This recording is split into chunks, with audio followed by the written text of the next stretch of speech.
હું અહીંયા આધાર card number નાખી દઉં છું, વેરીફાઈ ઉપર ક્લિક કરી દઉં છું. પછી અહીંયા આધાર ઓટીપી પર એના પર ક્લિક કરું છું. પછી ઓલ ઉપર ક્લિક કરી દેવાનું છે. પછી અહીંયા ઓટીપી આવશે, ઓટીપી નાખી દેવાની છે. ઓટીપી નાખ્યા પછી તમારે અહીંયા સબમિટ ઉપર ક્લિક કરવાનું છે. સબમિટ ઉપર ક્લિક કરશો એટલે તમારે અહીંયા કંઈક નવો ઇન્ટરફેસ આવશે. તમારું અહીંયા નામ બધું આવી જશે. પછી અહીંયા તમારે ઈમેલ આઈડી વેરીફાઈ કરવાનું છે.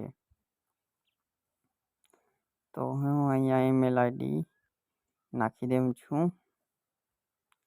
નાખી દેવા પછી અહીંયા વેરીફાઈ ઉપર ક્લિક કરવાનું છે. પછી અહીંયા તમારો જે કંઈ મોબાઈલ નંબર હશે તે અહીંયા નાખવાનો છે.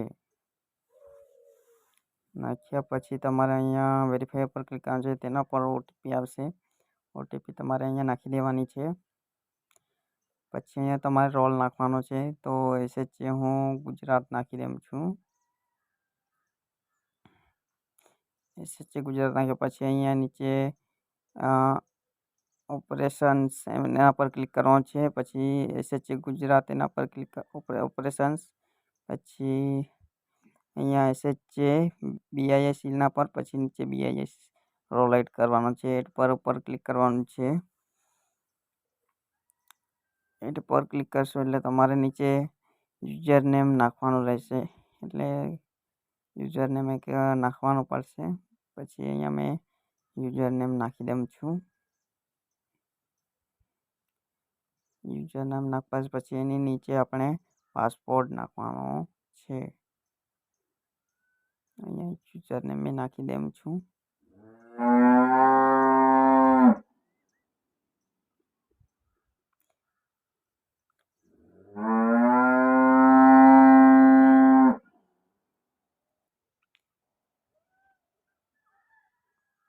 પછી નીચે હું પાસપોર્ટ નાખી દઉં છું.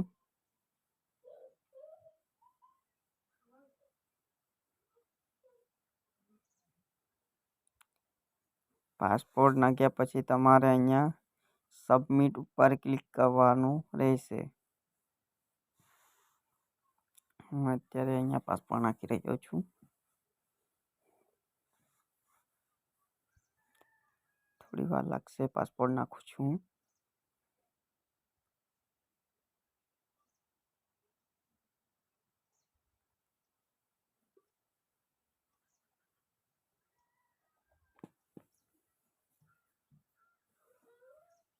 સબમિટ ઉપર ક્લિક કરવાનું છે. પછી અહીંયા તો એકાઉન્ટ કોંગ્રેચ્યુલેશન એવું આવશે તમારે. પછી અહીંયા લોગિન કરી લેવાનું છે. અપ્રૂવ થઈ જાય તો બેનિફિશરી પર